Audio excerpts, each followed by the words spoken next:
Tinig ng Bayan, isang makabagong talumpati ng kalayaan. Mga kababayan, ang ating kasaysayan ay kasaysayan ng tapang, pagkakaisa at walang hanggang pagmamahal sa bawat. Ngunit bago natin pinamasa ang kalayang ito, dinaanan muna natin ang madilim na yugto ng pang-aapi, kahirapan at kawalan ng karapatan.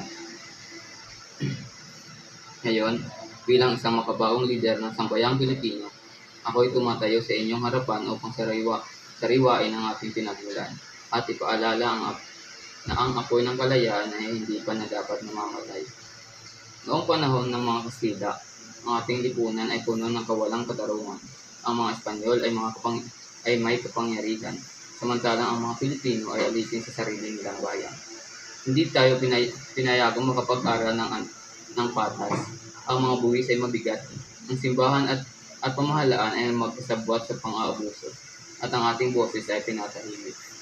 Ngunit sa gitna ng dilim, sumiklab ang liwanag ng pag-asa sa mga ilustrado at propagandista. Si Jose Rizal, Marcelo H. Del Pilar at Graciano Lopez Hayena, ginamit nila ang panulat bilang sandata. Kanilang ipinaglaban ang reforma, ang edukasyon at pagkapantay-pantay sa batas. Naniniwala sila na ang katarungan ay dapat daan tungo sa kalayaan.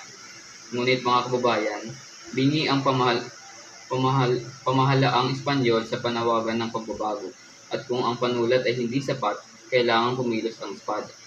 Dito pumasok si Andres Bonifacio at ang ating katipunan. Mga anak ng bayan nagsabing, kung hindi tayo kikilos, sino ang kikilos para sa atin? Sila ang nagsindi ng apoy ng revolusyon, hindi para sa paghiganti, kundi para sa ganap ng kalayaan ng bayan.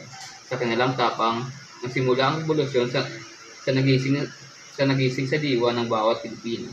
Ngunit maging sa revolusyon, dumaan tayo sa pagsubok, gaya ng Torrijos Convention.